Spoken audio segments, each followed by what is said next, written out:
thanks also to the conference committee for giving me the opportunity to present our work, which is a joint work with the University Medical Center in Hamburg, Eppendorf. And yeah, Erich just told you the title, which is a bit long, and maybe a little bit about the background. Actually, this is a study we started in early March already.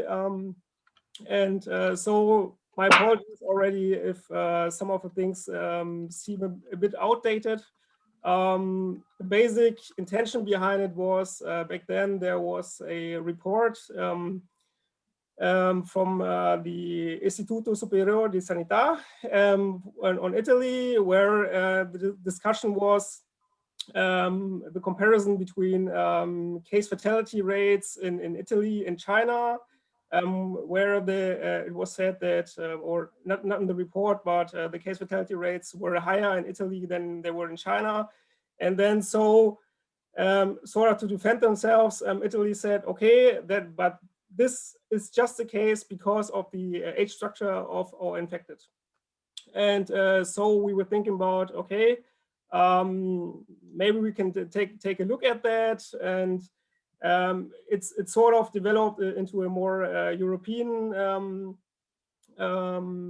point of view, and we thought about, okay, this concept of case fatality rates, how can we discuss it? What have we have to consider when taking a look at that, and what do we have to adjust for, basically? So yeah, like I said, what we've seen over this this pandemic is that there were reported very different case fatality rates, and which is basically, if we take a look at that, the case fatality risk, so to say, is estimated by dividing the cumulative number of deaths by the cumulative number of cases at some point in time.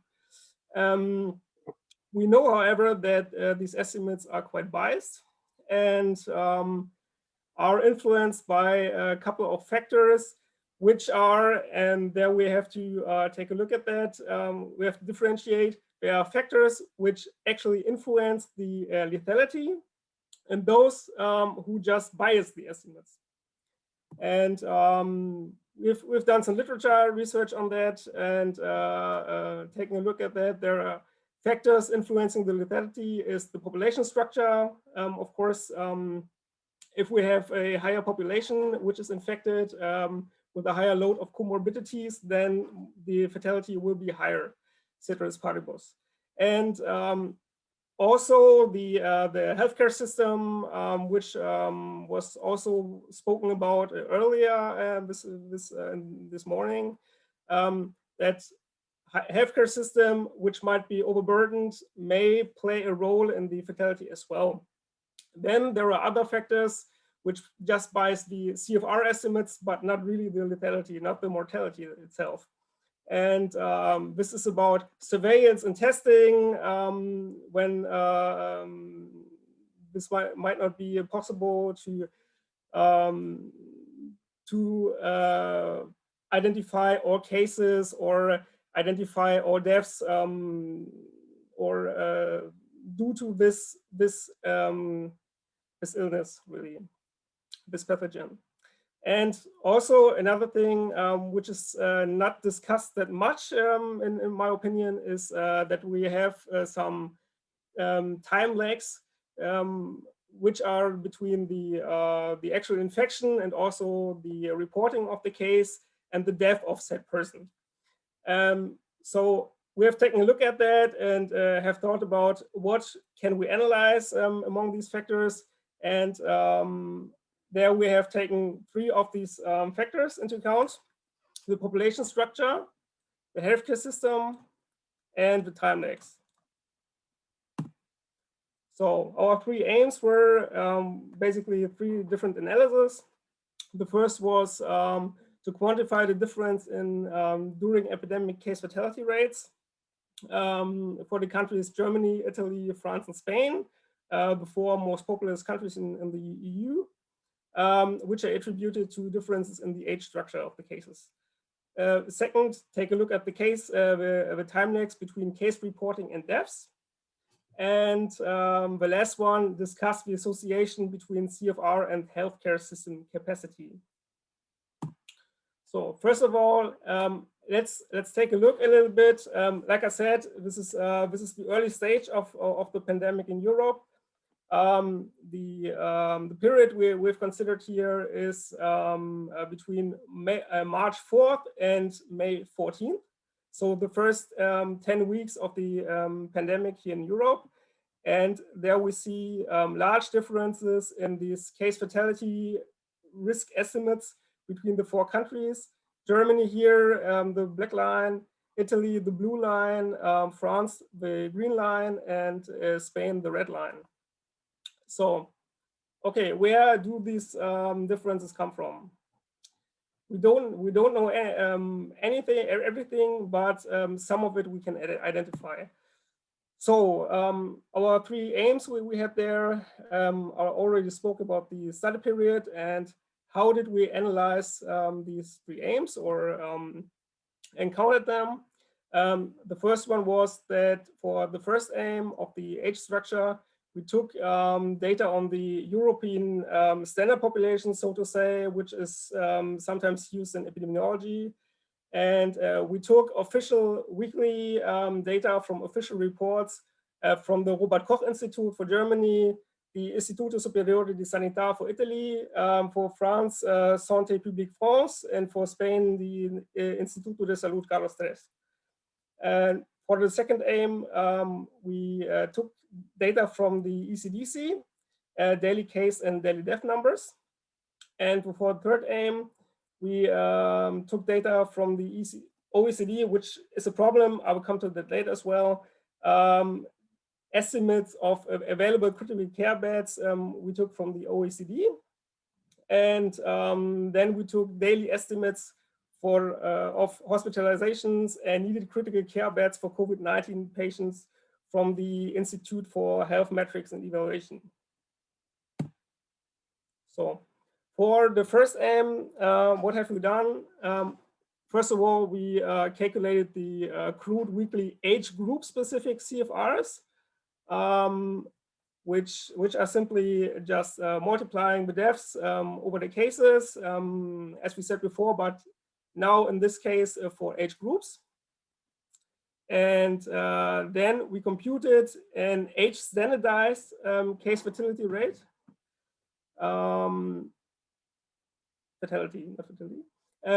By weighting these group-specific CFRs by population weights we have from this European standard population, which is basically just one exemplary population which we use for standardization. And so we have an age standardized CFR estimate, which we derive from that.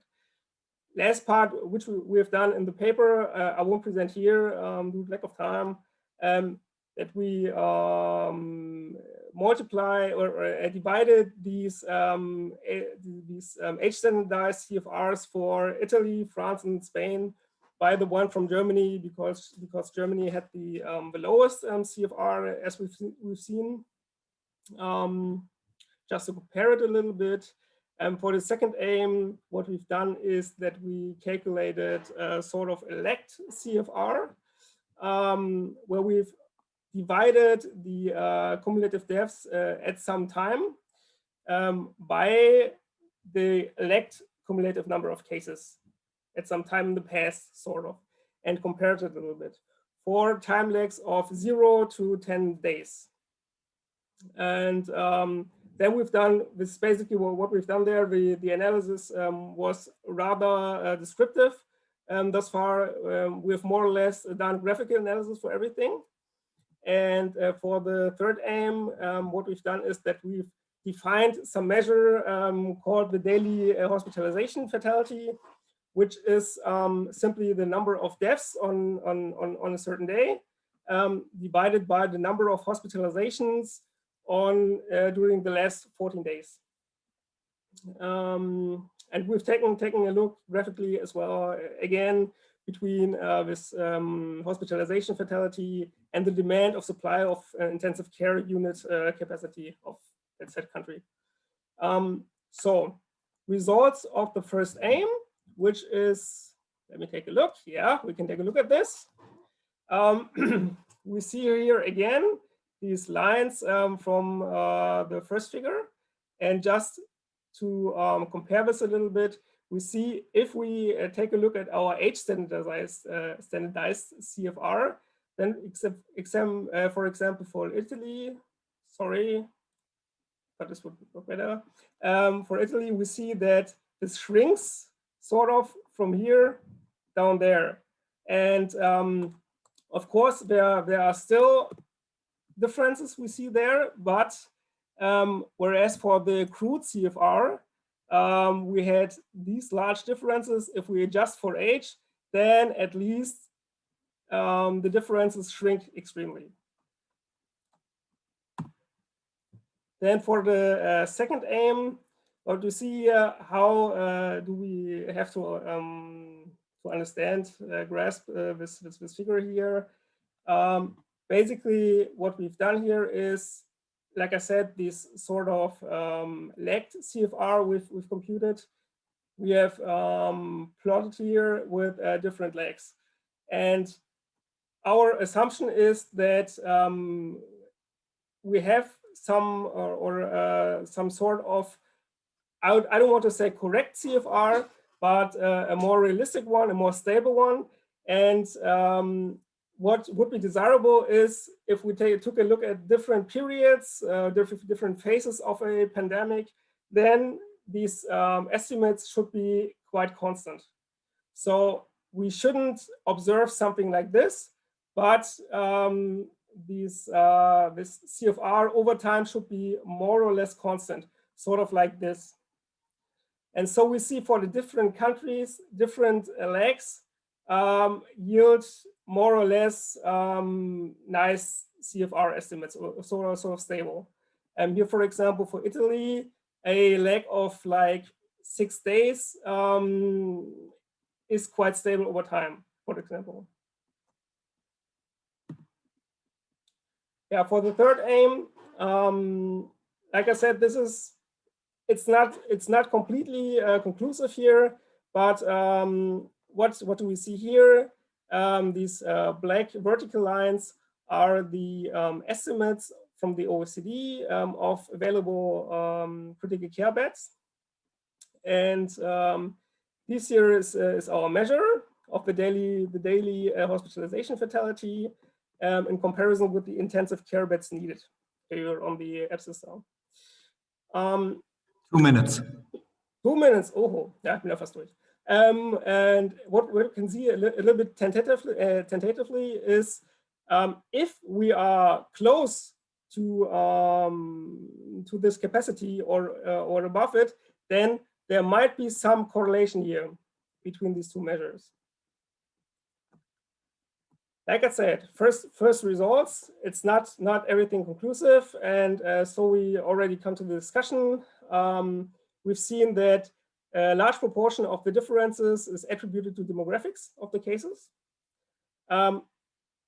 We've seen that the CFR estimates are strongly biased at peak phases of the pandemic, and which we already seen. I didn't present it here, but we've updated the analysis a little bit in the meantime, and first results yield similar results that at peak times of the pandemic, CFR estimates are quite biased, and we've seen slight evidence for an association between ICU capacity and the fatality of the hospitalized cases. But there are also other factors we didn't investigate here, sort of like environmental factors. We didn't adjust for the overall mortality between the countries. We didn't adjust for surveillance because when our study was conducted, we didn't have any information on that. Now, in the meantime, we have data on testing, which we plan to include in the analysis as well. Not all tests have the same sensitivity. Is also from the epidemiological point of view very important. And capacities of the labs, we see also play a role. The last couple of weeks in Germany, we see that.